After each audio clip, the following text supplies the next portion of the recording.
같은 요나가 하나님의 명령을 어기고 불순종해서 도망을 가다가 큰 풍랑을 만났습니다. 그래서 그 배에 타고 있던 다른 사람들까지도 함께 고난을 당하게 되었지요. 그런 고난으로 끝난 것이 아니고 오늘 본문의 말씀을 보면 그 고난 중에 그들은 참 하나님을 알게 되었습니다. 참 하나님을 찾고 발견하게 되었다는 거지요. 그래서 이 고난이 시편의 기자의 고백처럼 고난당함이 내게 유익함이라 했던 그 시인의 고백과 같이 오늘 이 배에 타고 있던 이 사람들도 비록 죽음의 문 앞에까지 가는 그런 참 아찔한 경험을 하기는 했지만 그 고난당함이 이 사람들에게는 큰 유익이었습니다. 왜냐하면 그 고난으로 말미암아서 하나님을 알게 되었고 하나님을 찾게 되었고 하나님을 신앙하는 믿는 사람들이 될 수 있었기 때문인 거죠. 여러분, 우리가 지금 고난들을 당하고 있습니다.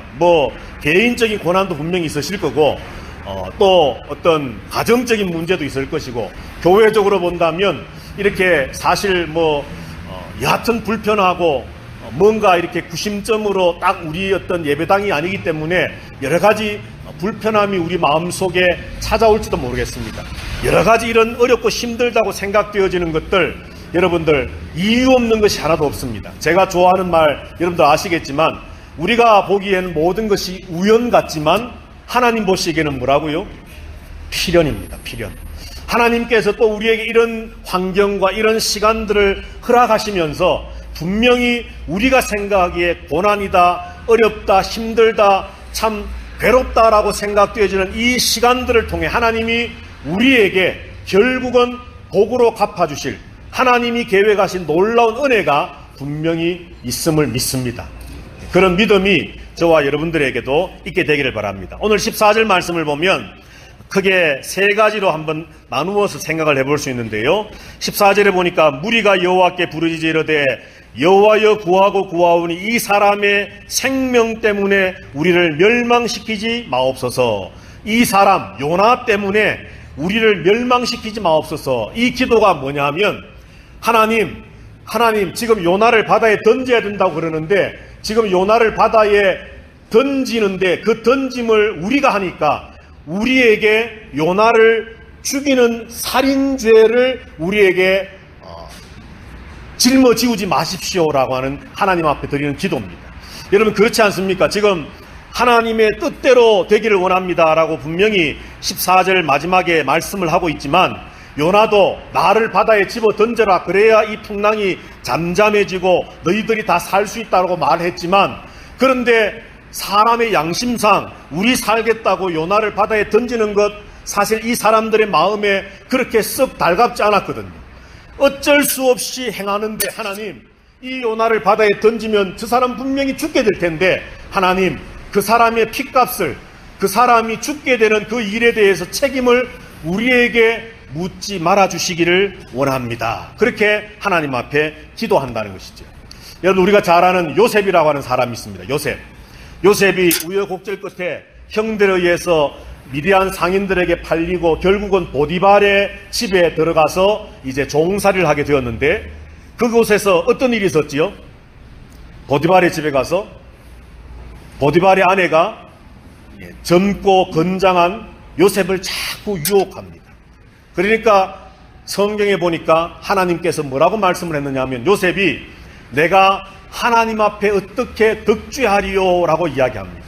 하나님, 내가 하나님을 믿는 사람으로서 하나님을 신앙하고 하나님을 의지하고 하나님을 따라가는 사람으로서 아무리 저 여인이 나를 유혹하고 나를 이렇게 참 범죄의 자리로 자꾸 이렇게 끌고 가려고 하지만 하나님 내가 이 큰 죄악을 범하지 아니하도록 나를 지켜주십시오라고 기도한다는 것이죠. 오늘 이 사람들도 같은 기도를 합니다. 두 번째로는 오늘 본문의 말씀에 보니까 무죄한 피를 우리에게 돌리지 마옵소서라고 이야기합니다. 무죄한 피를 우리에게 돌리지 마옵소서. 자, 그런데 여러분들 여기 무죄한 피라고 하는 이 말은요 조금 더 히브리어 원어에 가깝게 번역을 해보면 의로운 피입니다. 의로운 피. 그러니까 지금 누구의 피가 의롭다는 겁니까? 요나의 피를 말하는 거죠. 근데 요나가 의롭습니까, 여러분? 하나님 보시기에는 불순종하고 하나님의 말씀을 어기고 도망가는 사람이기 때문에 하나님 보시기에 사실 의로울 수 없거든요. 그런데 오늘 이 벳사람들은 하나님 앞에 기도하기를, 하나님, 저 사람의 무죄한 피를 우리에게 돌리지 마십시오. 이 요나의 의로운 피가 우리에게 돌아오지 않기를 원합니다. 그 피값이 우리의 책임이 되지 않기를 원합니다. 라고 기도하고 있습니다. 자, 이것은 요나가 정말 의로운 사람이고 죄 없는 사람이고 죄 없는 사람이고 그가 완전 무결한 사람이기 때문에 이 사람들이 이렇게 기도하는 것이 아니라, 이 사람들이 이렇게 기도하는 그 심정 속에는 무엇이 담겨져 있느냐 하면 요나와 자기 자신들을 비교하는 겁니다. 비록 요나가 하나님 앞에 불순종했지요. 도망갔습니다. 분명히 하나님 앞에 범죄한, 의롭지 못한 죄 있는 사람입니다. 그런데 그 요나와 이방인이고 하나님을 알지 못하고 하나님을 믿지 못하고 온갖 우상을 섬겼던 자기 자신들과 비교해 볼 때에, 인간의 눈으로 볼 때에, 판단의 기준으로 볼 때에 누가 더 의롭다 할 수 있겠습니까, 여러분? 요나입니까? 배에 타고 있는 이방인들입니까? 이 벳사람들은 지금 요나와 자기 자신들을 비교해 보니 자기 자신들이 엄청난 죄인이라는 것을 깨닫게 된 겁니다. 그래서 그 요나가 하나님 보시기에 불순종하고 도망간 죄인임에도 불구하고, 하나님, 저 무죄한 자의 피값을 우리에게 돌리지 마십시오. 저 의로운 피를 우리에게 묻지 마십시오라고 기도했다는 겁니다. 여러분들 이 말씀을 보니까 생각나는 사건 한 가지 없습니까? 요나의 의로운 피값을 우리에게 돌리지 마십시오. 비슷한 이야기 생각나는 거 없습니까? 그렇죠. 예수님을 십자가에 못 박히게 하기 위해서 많은 군중들이 빌라도의 법정에 섰습니다. 예수님이. 그리고 바나바와 같이 섰습니다. 내가 이 예수를 어떻게 하면 좋겠느냐 하니까 유대인들이 한결같이 한 목소리로 뭐라고 외쳤습니까, 여러분? 그의 피를 우리와 우리 자신에게, 우리 자손들에게 돌리기를 원하나이다. 여러분들 얼마나 이 말이 교만한 말인지 아십니까? 우리가 마태복음을 옛날에 공부할 때 한번 제가 같이 나누었던 적이 있는데, 마태복음 27장 말씀에 보면 유대인들은 저 예수의 피값을 우리가 책임지겠습니다. 예수를 죽이십시오. 그 피값을 우리뿐만 아니라 우리의 자손들까지도 받겠습니다라고 그들은 그 말의 의미가 얼마나 무서운 말인지 모르고 했다는 겁니다. 그런데 오늘 요나와 함께 배에 타고 있던 이 사람들은, 하나님, 저 사람의 무죄한 피를 우리에게 돌리지 마십시오. 하나님, 제발 저 사람의 그 피값을 우리에게 돌리지 마십시오. 하나님, 지금 우리는 하나님 요나를 통해 말씀하신 그대로 요나가 자기 자신을 던지라 그러니까 어쩔 수 없이 던지고, 그리고 마지막에 있는 것처럼 이 모든 것이 주의 뜻대로 되고 있다는 것을 이제 우리들도 알았습니다. 그러니까 하나님, 우리에게 이 모든 일에 대한 책임을 묻지 않으시기를 원합니다라고 기도하고 있는 겁니다. 마지막에 14절 마지막에 있는 것처럼 주 여호와께서는 주의 뜻대로 행하심이니이다. 하나님의 주권을 이들은 믿게 되었습니다.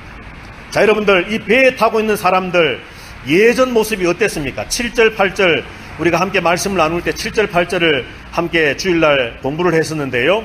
제가 한번 읽겠습니다. 그들이 서로 이르되, 자, 우리가 제비를 뽑아 이 재앙이 누구로 말미암아 우리에게 임하였나 알아보자 하고, 곧 제비를 뽑으니 제비가 요나에게 뽑힌지라. 무리가 그에게 이르되 청하건대 이 재앙이 누구 때문에 우리에게 임하였는가 말하라.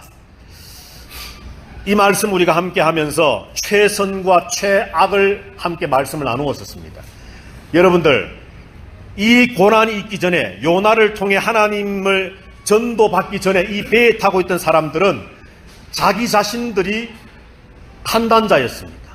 심판자였습니다. 도대체 이 배 안에 있는 사람들 중에 나 말고 다른 누구의 죄 때문에 이 큰 고난이 우리에게 닥쳤느냐, 그 사람을 찾아내자 라고 했던 사람들입니다. 나는 아무 문제가 없어, 나는 아무 잘못이 없어, 나는 죄가 없어. 그런데 아마 이 사람들 중에, 나 외에 다른 사람들 중에 분명히 무언가 죄를 범한 것이 있기 때문에 지금 신이 노해서 이 고난이 우리에게 닥쳤을 거야. 제비 뽑아서 그 사람을 찾아내자. 뱃사람들의 이전 모습은 그러했었습니다. 그런데 풍랑을 경험하면서 하나님에 대한 말씀을 요나를 통해 들으면서 하나님이 어떤 분인가에 대한 그러한 전도를 받고서 그들이 하나님을 알게 되고 하나님을 찾게 되고 하나님을 믿게 되고 결국 그들의 고백을 통해서 이 모든 것이 주의 뜻대로 되어지는 것입니다라고 하나님의 주권을 인정하는 사람들이 되게 되었다는 것이죠. 여러분들, 우리는 이렇게 변화되어져야 됩니다. 제가 언젠가 말씀을 드렸지만 요나서는 단순히 재미있는, 우리가 어릴 때 교회 학교에서부터 참 줄줄줄 이야기할 정도로 박넝쿨 이야기가 나오고 큰 물고기 이야기가 나오고 정말 재미있는 한 편의 드라마 같은 이야기로 기억되도록 하나님 주신 것이 아니라 짧은 요나서지만 이 요나서를 통해 하나님이 우리에게 주시고자 하는 분명한 메시지는 하나님이 주인이시라는 겁니다. 하나님이 주인. 하나님을 알지 못했던 이방인들, 자기가 스스로 심판자가 되고 판단자가 되고 자기 스스로가 신이 되어서 신의 역할을 하려고 했던 최악의 삶을 살고 있던 그들이 요나를 통해 하나님을 전도받고 하나님을 고백하고 신앙하고 하나님의 주권을 인정하는 하나님의 백성으로 변해감, 비록 고난이라고 하는 풍랑을 통해서 되어지는 과정이지만 결국은 하나님은 이런 모든 일들을 통해서 요나 한 사람도 배에 타고 있던 수많은 사람들도 니느웨 성의 사람들도 하나님의 뜻대로 만들어가고 계신다라고 하는 사실을 우리에게 보여주고자 하는 메시지의 책이 바로 요나서라는 것이죠. 내 인생은 내 것이 아닙니다, 여러분. 믿으십니까? 내 인생은 누구 것입니까? 예, 하나님 것입니다. 우리 중고등부 한번 내 인생은 따라해 봅시다. 내 인생은 내 거야. 예, 자신 있게 성욱이가. 자, 다시 한번 내 인생은 하나님 것입니다. 아멘. 믿습니까 정말? 예. 우리의 인생은, 내 인생은요, 내가 주인공이 아닙니다. 하나님이 내 인생의 무대에 주인공이 되셔야 됩니다. 자, 여러분들 성경을 이제 한 절 한번 찾아보십니다. 저 뒤편으로 가셨어요. 로마서입니다. 자, 14장 4절 제가 읽겠습니다. 남의 하인을 비판하는 너는 누구냐? 그가 서 있는 것이나 넘어지는 것이 자기 주인에게 있음에 그가 세움을 받으리니 이는 그를 세우시는 권능이 주께 있음이라. 자, 10절로 가셔서 우리 다 같이 한번 읽어봅니다. 시작. 내가 어찌하여 내 형제를 비판하느냐? 어찌하여 내 형제를 업신여기느냐? 우리가 다 하나님의 심판대 앞에 서리라. 음식 문제 때문에 서로 비판하고 있습니다. 여러분, 우리가 잘 아는 것처럼 2000년 전에 초대교회는 모든 고기들이 다 우상 앞에 드려졌던 고기들이거든요. 그러니까 시장에 파는 고기들 치고 우상 앞에 제사로 드려졌지 않았던 고기가 없습니다. 그러니까 교회 안에서 어떤 사람들은 그 고기 먹어도 괜찮아, 우리는 자유함이 있어, 괜찮아 하고 먹는 사람이 있고, 어떤 성도들은 아니 우상에게 제사 드려졌던 고기를 어떻게 먹는단 말인가, 아니야 우리는 채소만 먹어야 돼 라고 하면서 고기를 거절하는 사람들이 있습니다. 그런데 여러분들, 우리가 성경을 보면은 로마서를 다 설명할 수 없지만 성경은 고기를 먹을 수 있는 사람을 믿음이 강한 자라고 표현합니다. 의아해 하실 분이 계실지 모르지만 여하튼, 그런데 이 두 부류의 사람들이 서로 지금 싸우면서 비판하는 겁니다. 서로 정죄합니다. 서로 심판합니다. 야, 너 왜 고기를 안 먹어? 우리는 주님 안에서 자유함을 누렸는데 우상에게 드려졌든지 말든지 그것이 이제 우리가 사와서 우리가 깨끗하게 감사함으로 먹으면 다 괜찮은 거야. 먹어도 돼. 무슨 소리야? 하나님이 주신 음식이라 할지라도 이것이 우상에게 드려졌던 그런 우상에게 숭배했던 고기인데 이걸 절대 먹으면 안 돼. 이걸 먹는 것은 하나님을 배반하는 거고 믿음을 떠나는 거야. 절대 안 돼. 먹으면 안 돼. 먹는 사람들에게 또 막 손가락질하고 비판하고 심판합니다. 그렇게 교회가, 로마 교회뿐만 아니라 고린도 교회도, 초대 교회들이 전부 다 이런 일들 때문에 교회에 막 분열들이 생깁니다. 우리가 잘 아는 여러분들, 프란시스라고 하는, 아시시의 프란시스라고 하는 사람을 혹시 여러분 들어보셨을지도 모르겠어요. 참 유명한 기독교의 스승인데요. 이 프란시스가 제자들과 함께 40일 금식 기도를 했습니다. 39일째 되는 날 이제 제자들이 내일이면 40일째를 마치고 41일째 되는 날 금식을 한 모든 선생님과 제자들이 먹을, 우리나라로 치면 죽과 같은 미음 같은 것을 한 제자가 이제 책임을 맡고 끓이기를 시작했습니다. 39일째. 이제 내일 하루만 하면 끝이 납니다. 39일째 밤에 금식을 다 마치고 다들 이제 기도를 마치고 쉬고 있을 때에 이 맡은 제자가 죽을 이렇게 휙휙 젓다가 그 냄새에 그만 유혹에 그만 자기도 모르게 그냥 한 숟갈 푹 떠가지고는 먹어버렸습니다. 제자들이 난리가 났습니다. 아니 내일 하루만 참으면 되는데 그 하루를 못 참아가 네가 그걸 퍼먹냐? 너 때문에 우리의 모든 기도가 망쳐버렸다고 막 온 제자들이 막 들고 일어나서는 그 한 제자를 막 참 그야말로 죽일 놈 살릴 놈 뭐 너 때문에 뭐 막 하여튼 막 그야말로 기도하는 그 거룩하고 성스러운 공동체가 지금 완전히 깨어지기 일보 직전이었습니다. 그 모습을 보고 있던 프란시스가 말없이 뚜벅뚜벅 걸어오더니만 그 제자의 주걱을 이리 달라고 해서 바꾸는 뭐 어떻게 했을까요, 여러분? 네, 죽 냄비에다가 푹 담궈가지고는 한 숟가락을 떠서 후루룩 먹었습니다. 그러면서 남긴 말이 이겁니다. 싸우면서 금식하는 것보다 차라리 먹고 사랑하는 것이 낫다. 여러분, 교회는요, 사랑이 있어야 됩니다. 교회는요, 우리 중에 누구 때문에 이런 고난이 닥쳤느냐, 우리 중에 누구 때문에 이런 풍랑이 왔느냐, 자, 제비 뽑아 그 사람을 발굴해내어서 그 사람을 정죄하자, 심판하자, 이건 교회 아닙니다. 우리가 정말 하나님을 만났다면, 우리가 정말 예수 그리스도의 십자가를 믿고 있다면, 예수 그리스도의 흘리신 그 보혈로 말미암아 내가 구원받은 백성임을 정말 우리가 지식으로 알고 감정적으로 받아들이고 의지적으로 그것을 내가 확실하게 믿는다면 우리는 사랑해야 됩니다. 금식 기도하면 뭐합니까, 여러분?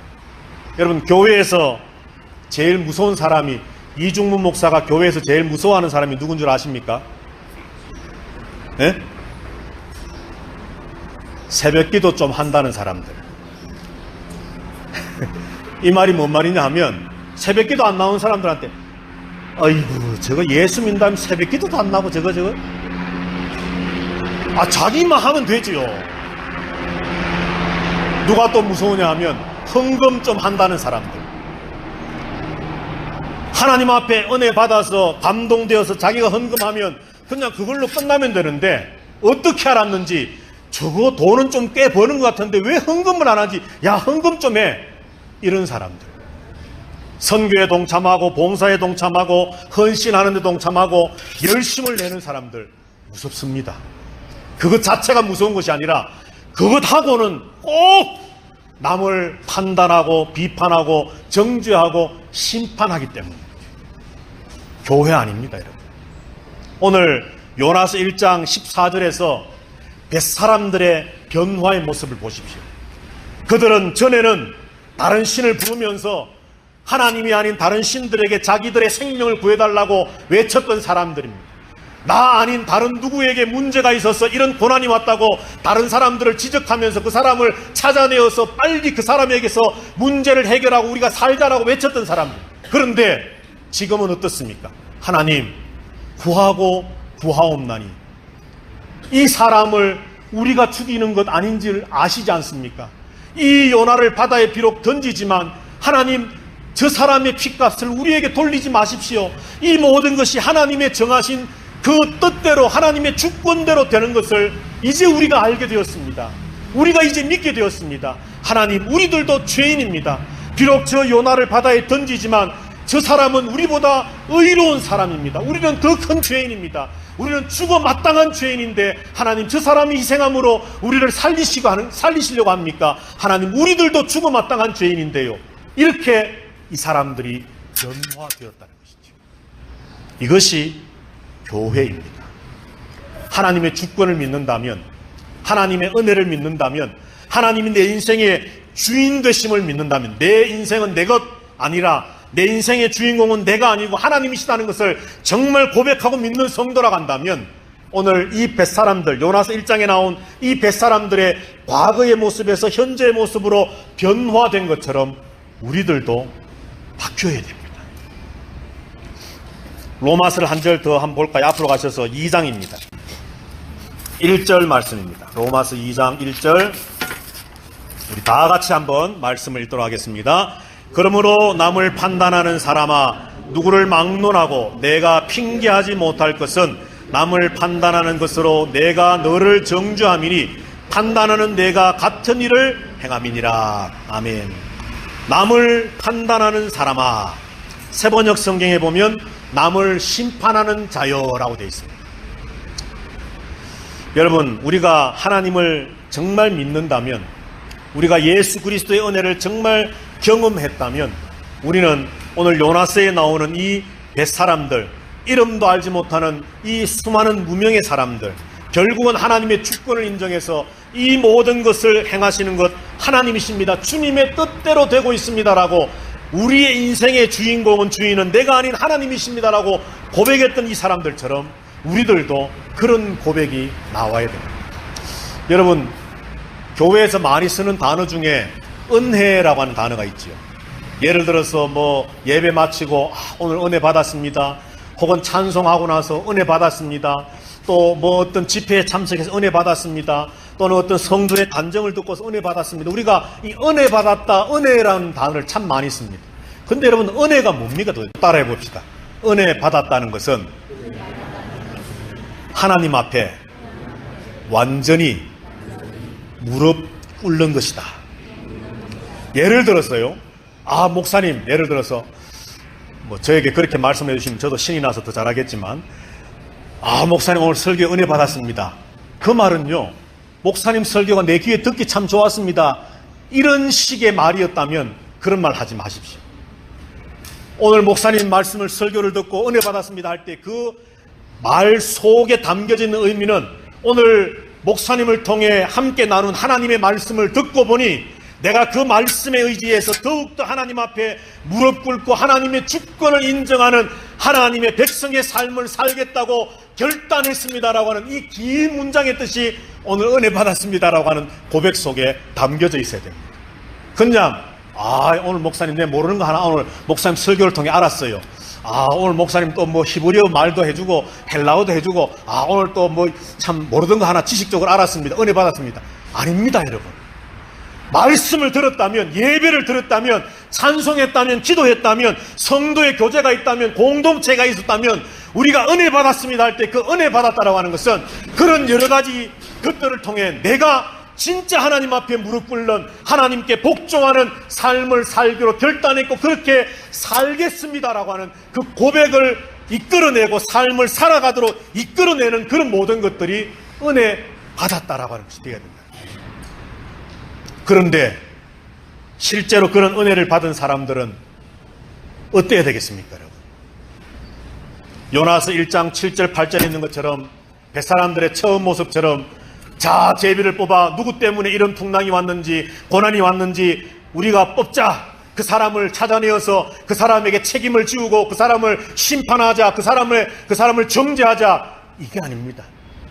은혜 받은 사람은 하나님 구하고 구하옵나니 하나님, 우리는 저 사람보다 더 나은 것이 없습니다. 저 사람의 의로운 피, 저 사람의 무죄한 피를 하나님의 경륜과 주권과 하나님의 역사에 의해서 우리가 이렇게 하고는 있지만, 하나님, 우리가 바로 마땅히 죽어야 할 죄인입니다. 내가 바로 던져져야 할 바로 그 사람입니다라고 고백하는 것, 이것이 바로 은혜 받음의 삶이라는 것입니다.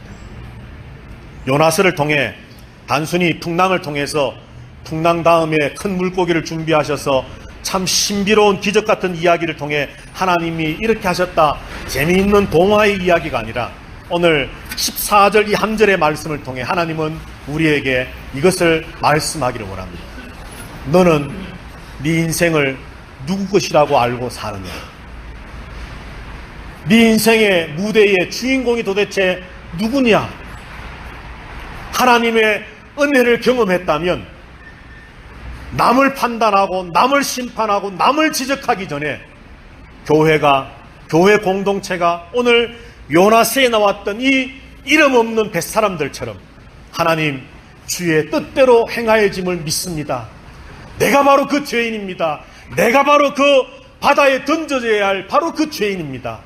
그렇지만 하나님 내게 은혜 주셔서 내게 생명 주셔서 기회를 주셔서 이처럼 하나님 앞에 살게 하셨으니 하나님 내가 하나님 앞에 무릎 꿇고 하나님을 내 인생의 주인공으로 하나님을 내 인생의 주인으로 모시고 살겠습니다. 그 고백과 함께 사랑으로 화합으로 연합으로 하나됨으로 하나님이 원하시는 아름다운 공동체를 세워나가는 것, 이것이 바로 우리의 신앙의 모습이 되어야 된다는 거죠. 우리는 지금 여하튼 어려움의 때를 지나고 있습니다. 이 어려움의 때 또한 역시 지나가겠지만, 그래서 세월이 지난 다음에 야 그때 우리가 뭐 한 달 혹은 두 달 참 컵빛꽃에서 예배 드렸었지, 그러면서 우리가 더 합심하고 더 결단해서 더 빠지지 않으려고 서로에게, 여러분 이렇게 예배 어떤 공간도 사실 이런 좀 어쨌든 어수선하지 않습니까? 막 트럭 소리도 들리고 이런 곳에서 나 한 사람이라도 빠지면 또 다른 성도가 좀 기운이 빠지면 어떡하나, 내가 좀 예를 들어 힘들지만 어렵지만 오늘 주일날 또 나가서 같이 으쌰으쌰 같이 기도하고 예배하면서 서로 힘을 모아야지, 어떻게 하든지 공동체를 세워나가려고 하는 그런 마음들이 우리에게 있다면 이런 환경적인 문제는 우리 배집사님 아까 기도했던 것처럼 전혀 우리를 넘어뜨리지 못하리라 믿습니다. 우리 아름다운 교회가 더 힘을 모으고 마음을 모으고 믿음을 모아서 오늘 이 뱃사람들의 모습을 교훈받아서 내 인생에 우리 교회의 주인은 하나님이심을 고백하면서 승리해 나가는 그런 저와 여러분들 모두가 되시기를 주님의 이름으로 축복합니다.